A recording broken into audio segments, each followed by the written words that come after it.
दीपावली का जो पहला पर्व था वो था धनतेरस। धनतेरस में धन्वंतरी जी का भी जन्म हुआ था और धन्वंतरी जी धन के दाता हैं, तो ये उस दिन इनकी भी पूजा की जाती है, साथ साथ कुबेर की भी पूजा की जाती है। और उस दिन ये है कि उस दिन कोई भी मेटल अगर आप खरीदते हैं तो उसमें आपको लक्ष्मी का आगमन होता है। तो उसके लिए हर एक आदमी चाहता है कि अपना गोल्ड खरीदें। उस दिन अगर पैसा है तो गोल्ड का कोई सामान कीजिए, नहीं है तो चांदी का कोई सामान खरीदिए। और उस दिन गणेश लक्ष्मी इसकी भी मूर्ति खरीदी जाती है। गणेश लक्ष्मी की मूर्ति खरीदिए, चांदी का कोई सामान खरीदिए, गोल्ड सोना का कोई सामान खरीदिए और ख़रीद करके उसको अपने पूजा स्थल पर रखिए दिवाली के दिन पूजा करने के लिए। अब ये सब सामान दोनों खरीदना चाहिए स्त्री लग्न। तो स्त्री लग्न में एक जो समय आता है ये आता है 1:40 से लेकर के 3:15। इस समय आप कोई सामान खरीद सकते हैं। और एक पुनः फिर आता है शाम को 6:30 से लेकर के 8 बजे तक। तो दोनों स्थिर लग्न है और चूँकि लक्ष्मी को बोलते हैं चंचल, इसीलिए जो भी सामान खरीदना चाहिए वो सामान स्थिर लग्न ही में खरीदना चाहिए। स्थिर लग्न में सामान को खरीदिए, खरीद के अपने घर में लाइए। इसमें और भी बहुत सब तरह तरह का चीज़ आता है, खरीदते हैं वो भी पर्पस, इसमें वो भी फ़ायदा करेगा। अगर उसके लिए आप पूजा पाठ के लिए सामान खरीदना चाहते हैं तो उसके लिए भी हत्था जोड़ा खरीद सकते हैं। उसके लिए एक आता है गोमती चक्र, वो भी आप खरीद सकते हैं। कौड़ी भी खरीद सकते हैं। ये सब सामान खरीद करके आप अपने पूजा स्थल पर रखिए, इसको दिवाली की पूजा की जाएगी। तो धनतेरस का भी इसीलिए इसको ज़्यादा महत्व दिया जाता है। धनतेरस के दिन धन्वंतरी जी के बाद कुबेर जी को भी पूजा की जाती है। उस दिन कुबेर जी को भी धन का देने वाले हैं। कुबेर जी को शिव जी का भी बहुत बड़ा भक्त माना जाता है। तो जिस घर में कुबेर जी का स्थापना रहेगा उसके घर में कभी भी लक्ष्मी की कमी रहेगी। तो आप उसके लिए कुबेर यंत्र कुबेर यंत्र ले आइए और कुबेर यंत्र को ले आकर के पूजा स्थल पर रखिए। पूजा स्थल पर उसको भी रखिए, गणेश लक्ष्मी को रखिए, मैंने बोला है कौड़ी को ले आकर रखिए, कमलगट्टा को ले आकर रखिए, गोमती चक्र को ले कर रखिए। ये सब ले आकर पूजा स्थल पर आप रखिए, इससे सबकी इसकी पूजा दिवाली के दिन की जाएगी। और जो मैं स्त्री लग्न के बारे में बोला हूँ उसी स्त्री लग्न में कोशिश कीजिए सामान लाने के लिए। कैसे स्त्री लग्न में सामान अगर ले घर में रखते हैं तो उस दिन लक्ष्मी भी स्त्री रहेगी। दीपावली जो है मुख्यतः 5 पर्व का मिला के होता है। 5 पर्व के मिला करके जो होता है उसको बोलते हैं दीपावली। इसमें जो पहला आता है धनतेरस, धन्वंतरी जयंती। दूसरा जो आता है उसको बोलते हैं नरक चतुर्दशी या रूपा चतुर्दशी। उसके बाद जो आता है उसको बोलते हैं दिवाली। उसके बाद जो आता है उसको बोलते हैं गोवर्धन पूजा। और उसके बाद जो आता है उसको बोलते हैं भैया दूज। तो ये 3-5 ठो मिला करके जो होता है पाँचों पर्व को, इस पाँचों पर्व को मिला करके हम लोग बोलते हैं दिवाली।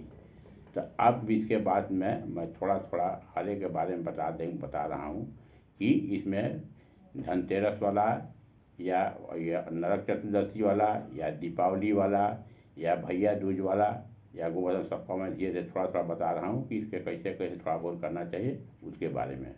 दीपावली दीपावली जो है सो एक बड़ी दीपावली जो है सो इस तिथि का बहुत बड़ा महत्व है। दीपावली की पूजा दिवाली के दिन बृहद रूप से की जाती है। सभी करीब करीब व्रत हम लोग का पूजा जो है सो करीब करीब दिन में होती है। बाकी 3 ही एक है साल का पूजा जो कि रात में की जाती है। वो 3 कौन कौन है? एक है शिवरात्रि। शिवरात्रि में जब शिव जी का विवाह हुआ उसका भी है। समय रात। उसके बाद दूसरा जन्माष्टमी, जन्माष्टमी भी है, कृष्ण भगवान का जब जन्म हुआ वो भी रात में हुआ। और दीपावली, दीपावली भी रात में होता है। तो ये तीन ही ऐसा पर्व है जो पर्व रात में ही मनाया जाता है। और रात में मनाने से इसमें बहुत ज़्यादा पावर आती है, शक्ति आती है कि रात का जो है एटमोसफियर जो है सो बिल्कुल शांत रहता है। अब दीपावली, दीपावली दीपों का पर्व है। इसको भारत में करीब करीब प्रत्येक घर में मनाया जाता है। और ये जो है सो इसमें दीपावली पूजा जो भी किया जाता है इसको स्थिर लग्न में की जाती है। तो स्थिर लग्न एक आपको आता है 6:30 बजे से लेके 8:30 बजे रात में समय, इसमें एक पूजा कीजिए। या फिर एक आता है सिंह लग्न, वो भी स्थिर लग्न है, वो आता है आपको रात में 12:30 बजे से लेके 2:15 बजे तक। तो ये दो लग्न में पूजा करने से ज़्यादा फायदा होगा, क्योंकि लक्ष्मी जी चलायमान रहती है और हमको चाहिए कि हमारे घर में लक्ष्मी जी विराजमान रहें। तो उसमें लक्ष्मी के साथ गणेश की पूजा होती है, उसमें विधिवत गणेश की पूजा करनी चाहिए, लक्ष्मी की पूजा करनी चाहिए। लक्ष्मी जब आती है तो पूरा धन का वर्षा होगा। तो धन जब आता है तो आदमी का दिमाग विचलित होने लगता है, विचलित होने लगता है, क्योंकि लक्ष्मी जी का सवारी है उल्लू। तो लक्ष्मी जी का उल्लू को दिखाई पड़ता है रात में, दिन में दिखाई नहीं पड़ता है। तो जब लक्ष्मी अधिक आएगी तो आदमी ये नहीं समझ पाता है क्या अच्छा है क्या खराब है। तो वहाँ से दो मार्ग हो जाता है, एक कुमार्ग एक सुमार्ग, एक बैड एक गुड। बैड का मतलब क्या हुआ, हमारे साथ दुनिया में कोई नहीं है, हम जो है सो हम भी बड़ा है, पेड़ आम बन जाएगा, ताड़ का पेड़ है, ये झुकेगा नहीं। और दूसरा, जब आपको बुद्धि विवेक अगर होगा तो उसके लिए आदमी हो जाएगा झुकेगा, लक्ष्मी आएगी तो झुकेगा, आम का पेड़ हो जाएगा। इसीलिए हर जगह पूजा होती है करीब करीब पति पत्नी की। यहाँ एक ऐसा पर्व है, यहाँ गणेश और लक्ष्मी दोनों का रिलेशन भाई बहन का माना जाता है। तो गणेश जी को बोला जाता है बुद्धि विवेक के देने वाले। तो गणेश जी के देने का मतलब ये है कि जब लक्ष्मी तुम्हारे पास आती है तो उस पैसा को तुम बुद्धि से विवेक से बढ़िया से खर्चा करो और सुमार्ग पर जाओ। सुमार्ग पर अगर जाओगे तो लक्ष्मी तुम्हारे पास रहेगी। उसी के लिए गणेश जी की पूजा होती है, लक्ष्मी जी की पूजा होती है। एक इसमें और तंत्र विद्या में आता है, उसको कोई आदमी करता है तो उससे हर एक तरह की फायदा होगी। अब उसमें क्या करना पड़ता है कि सूर्यास्त से पहले, जैसे कि सूर्यास्त मान ली कि हो रहा है 5:30-6 बजे हो रहा है, तो 4-4:30 बजे के बीच एक अखंड ज्योति जलाइए। अखंड ज्योति का मतलब होता है उस तरह का ज्योति जो बराबर जले। तो उसको 4-4:15 बजे शाम के वक्त उस दीपक को जला दीजिए। सूर्यास्त के पहले जब सूर्य रहता तभी जला दीजिए और उसको अपना पूजा स्थल है वहीं पर रख दीजिए। और उसको ये देखिए कि रात भर जले, ये देखना है कि रात भर जले, वो कभी बुझना नहीं चाहिए। और सुबह सूर्योदय तक उसको जलने दीजिए। ये आप अगर करते हैं तो इसमें आपका किसी भी तरह का घर में अगर निगेटिव एलिमेंट होगा तो आपको हर एक तरह का पॉजिटिव ही ये तंत्र विद्या में आता है। इसीलिए हम चाहते हैं कि अपने दर्शकों को ये भी बताएं जिससे कि घर में सभी तरह की सुख शांति और धन की प्राप्ति हो। अब इसमें बहुत तरह का होता है, जैसे गणेश जी का पूजा किए, लक्ष्मी जी का पूजा किए, उसको हर एक तरह का फूल चढ़ाइए, दीप जला तरह का उसको पूजा के तरह से उसको पूजा कीजिए। गणेश जी का कम से कम एक माला जपिए, ओम गणपति नमः। लक्ष्मी जी का भी एक माला जपिए, ओम नमो भगवती महालक्ष्मी न। उसके बाद जो भी उनका करते हैं आरती होती पूजा वूजा कीजिए। अब इसमें 3-4 चीज़ और आता है, अगर उसका विधिवत पूजा करते हैं तो भी आपके लिए बहुत सुखमय होगा। अब क्या क्या इसमें आता है, एक आता है आपको गिदड़ सिंगी या सियार सिंगी। गिदड़ सिंगी या सियार सिंगी लीजिए और उसको ले करके अगर चांदी का कोई पात्र है तो चांदी के पात्र में उसको रख दीजिए, उसमें लाल और पीला दोनों सिंगी मिला कर रख दीजिए उसको। और उसके बाद पूजा जो विधिवत कीजिए उसको ऐसे ही छोड़ दीजिए, गिदड़ सिंगी के छोड़ दीजिए। और नेक्स्ट अंत आज के दिवाली के नेक्स्ट के बाद उसको जो है सो वहाँ से उसको पूरा सिंदूर के ऊपर रख ढक दीजिए और ढकने के बाद डिब्बा को बंद कर दीजिए। तो जैसे जैसे गिरधर सिंह का बच्चा से इनका अगर बढ़ेगा वैसे वैसे आपके घर में लक्ष्मी बढ़ती रहेगी। ये के भी पूजा होता है। उसके बाद दक्षिणावर्ती संघ, दक्षिणावर्ती संघ में अगर है इसकी भी विधिवत पूजा की जाती है। दक्षिणावर्ती संघ को लीजिए, उसमें जो है सो पहले उसको बढ़िया से गंगा जल धो दीजिए, गुलाब जल से धो दीजिए। उसके बाद उसमें अरवा चावल बढ़िया रखिए, अरवा चावल रखिए। उसमें कोई भी मेटल अगर गोल्ड हो तो दी बेस्ट है, नहीं तो कम से कम चांदी है उसको रखिए। और उसके बाद हरा कपड़ा मिलता है या ना ये नारंगी रंग का कपड़ा मिलता है या गुलाबी कपड़ा मिलता है, सिल्क का कपड़ा, सिल्क का गुलाबी कपड़ा है, उसी पर उसको रख दीजिए। उसका विधिवत पूजा कीजिए और नेक्स्ट डे फिर उसको जो है सो वहाँ से उठा करके उसको बढ़िया से बांध दीजिए। बांधने के बाद उसका जो है सो मुँह रहेगा उसको अपना पूजा स्थल पर रख दीजिए। इसको भी आप रखते हैं, इससे भी फायदा होगा। इसके बाद आपको आता है स्फटिक का ये शिवलिंग, स्फटिक का जो है सो कर दीजिए। ये मैं आपको दिखा रहा हूँ, ये है गिदड़ सिंही या तिया सिंही। ये बहुत ही महत्वपूर्ण चीज़ है। इधर इसको ये गिदड़ या तियार है, यही इसका सिंह है, यही इसका सिंह है, इसलिए इसको बोलते हैं गिदड़ सिंही। सियार का मुंह या गिदड़ का सिंह। ये सिंह जो है सो इसको हम क्या करते हैं, एक जो है सो ज़्यादा बढ़िया रहेगा, चांदी का प्लेट लें, चांदी का प्लेट में लाल और पीला दोनों सिंदूर मिला दें। दोनों सिंदूर मिला करके इसको उसमें ऐसा कर दें कि कवर हो जाए, ये दिखाई नहीं पड़ना चाहिए, दिखाई नहीं पड़ना चाहिए। और इसका भी इसको विधिवत पूजा करेंगे। विधिवत पूजा करके इसको रात में वही रहने देंगे। नेक्स्ट डे जो है सो इसको जब सब चीज़ सुबह में जो होगा, सब कुछ जब पूजा पाठ खत्म होंगे तब पूजा का जो भी सामान होगा, वहाँ झाड़ू नहीं लगाएंगे, उसका सामान जो बचा रहेगा, जो फूल चढ़ाए नैवेद्य जो भी चढ़ाएँ बचा रहेगा, उसको ले जा करके बहते पानी में प्रवाहित कर देना चाहिए। और इसको जो है सो फिर ढक्कन को बंद करके इसको अपना पूजा स्थल पर रख देना चाहिए। जैसे कि मैं दक्षिणावर्ती संघ के बारे में बताया हूँ, वैसे इसको भी रख देना चाहिए। दूसरा स्फटिक श्रीयंत्र की भी विधिवत पूजा करना चाहिए और विधिवत पूजा करके उसको भी अपने घर में स्थापित करना चाहिए। दिवाली के दिन बहुत सा प्रयोग किया जाए, मैं साधारण प्रयोग बता रहा हूँ। और एक प्रयोग आता है आपको एकाक्षी नारियल, उसकी विधिवत पूजा कीजिए, उसको भी अब घर में रखिए। एक हत्था जोड़ी को भी रखिए, उसको विधिवत पूजा कीजिए, उसको भी सिंदूर में रख के रखिए, बहुत ज़्यादा फायदा करता है। और एक आता है नाग केसर का भी बहुत विधि विधान है।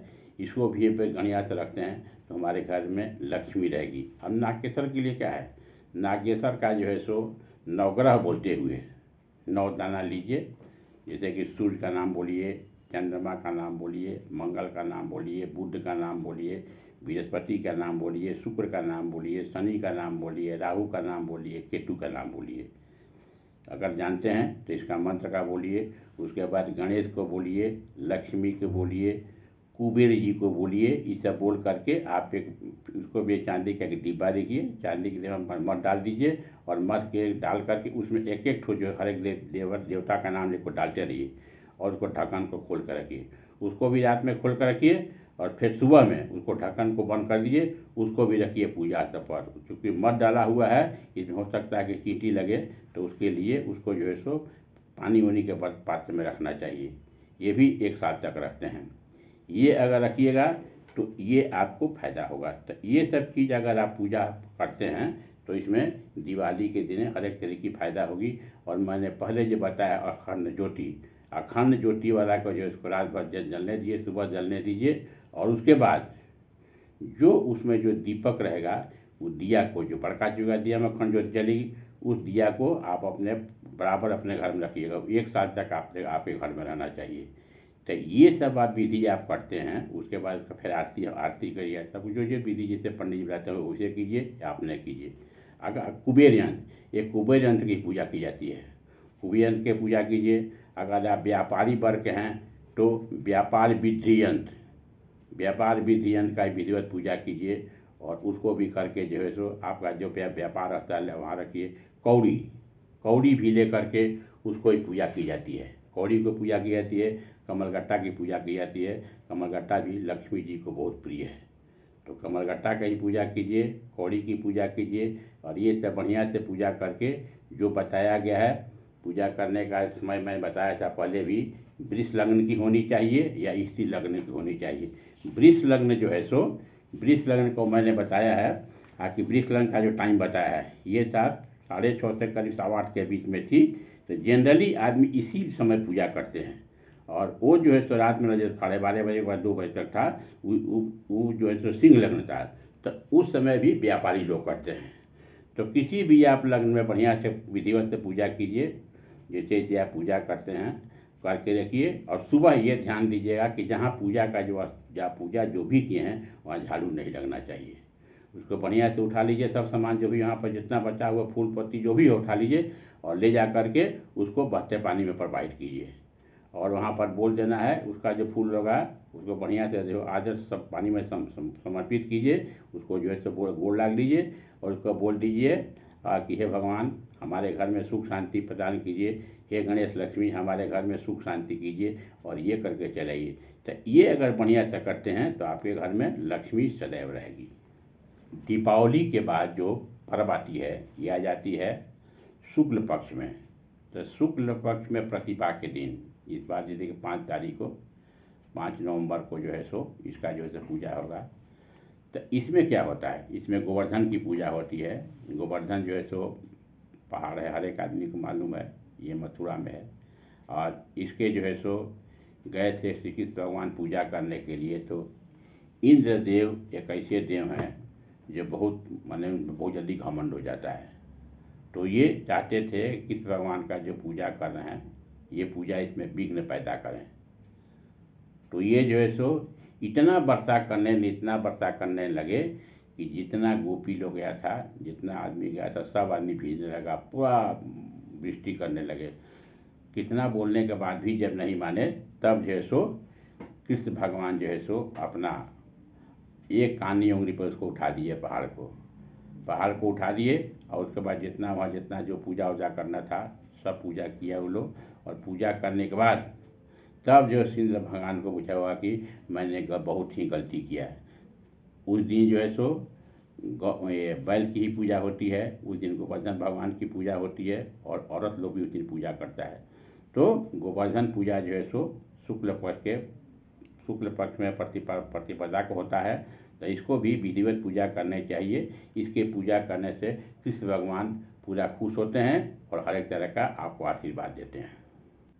दीपावली का जो दूसरा आता है उसको बोलते हैं नरक चतुर्दशी। नरक चतुर्दशी बोलते हैं, रूपा चतुर्दशी भी बोलते हैं। इस दिन भी इसका बहुत महत्व है।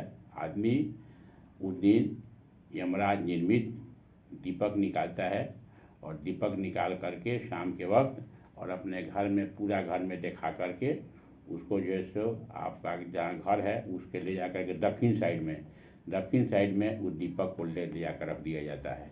और दीपक कौन जी का रहेगा, दीपक रहेगा सरसों तेल। तो सरसों तेल का दीपक पूरा घर में दिखाइए, यमराज जी का नाम बोलिए और ले जा करके उसे घर से दक्षिण जाकर उसको रख दीजिए। जो औरत ले जाकर घर से बाहर रखेगी उसको ले जाने के पहले भी अपना हाथ पैर धोना है, और फिर जब घर में प्रवेश करेंगी तभी अपना हाथ पैर धोने का ज़रूरत है। इसमें हम लोग करते हैं तो इसमें जितना हम लोग पाप करते हैं उसमें उसका हो जाता है। इसको यमराज का दिन भी बोलते हैं, दीपदान भी बोलते हैं। और इसमें दूसरा आता है कि भगवान कृष्ण उस दिन नरकासुर को मारे थे, इसका भी उद्देश्य है। और भी एक आता है एक दिन कि हनुमान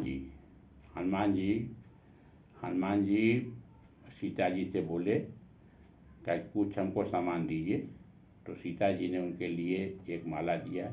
तो माला में जो हनुमान जी पूरा माला को देखे तो कहीं भी राम का नाम नहीं मिला। तो बोले कि माता इस माला में तो राम का कहीं नाम नहीं है। तब माता जी इनको एक चीटकू सिंदूर दी, एक चीटकू सिंदूर लिए तो देख रहे हैं कि उसमें पूरा राम ही दिखाई पड़ रहा है। तो इसलिए हनुमान जी का सिंदूर का दिन भी बोला जाता है। और उस दिन से हनुमान जी पूरे शरीर में अपना सिंदूर लगाते हैं। उनका नीचे से ऊपर तक सिंदूर इसलिए लगाते हैं कि जब एक चुटकी माँ हमको सीता जी सिंदूर जी, तो इतना हमको राम जी दिखाई पड़े, अगर पूरा शरीर में लगा रखें तो पूरा शरीर हमारा राम के फुट हो जाएगा। और उसको छोटी दीपावली ही बोलते हैं, बहुत आदमी को छोटी दीपावली ही बोलते हैं। तो इसलिए नरक चतुर्दशी को रूपा चतुर्दशी बोलते हैं। इस दिन का भी बहुत बड़ा महत्व है। नरक चतुर्दशी के दिन और भी आता है कि उस दिन जो है सो आप तिल का तेल पूरा शरीर में लगाइए, और लगाने के बाद उपटन से स्नान कीजिए। तो ये आप स्नान करते हैं तो इससे भी यमराज प्रसन्न होते हैं। और उस दिन और भी किताब में मैंने लिखा हुआ है कि उस दिन भगवान वामन रूप धारण किए थे, और ये धारण करके बलि के पास गए और बलि से 3 डेग जमीन मांगा था, 3 पग जमीन मांगा था। तो इसलिए इसका भी महत्व ज़्यादा है। तो नरक चतुर्दशी या रूपा चतुर्दशी जो मनाते हैं, इसका भी बहुत बड़ा महत्व है। और ये भी दिवाली में एक आता है। दूसरा चीज़ में सूर्य व्रत, ये सूर्य व्रत जो है सो हम लोग के यहाँ बहुत ही मशहूर पर्व है। इसमें जो है सो बिहार में, झारखंड में, उत्तर प्रदेश, इस समय तो हम लोग देखते हैं कि भारतवर्ष में हर जगह छठ की पूजा होती है। छठ की पूजा करीब 3 दिन तक होती है। छठ की पूजा स्टार्ट हो जाएगी 8 नवंबर से। 8 नवंबर, 9 नवंबर, 10 नवंबर और 11 नवंबर ख़त्म हो जाएगी। इसमें 10 तारीख को जो सूर्य को अर्घ दिया जाएगा, ये शाम का समय है। और 11 तारीख को सुबह में सूर्य को जल दिया जाएगा।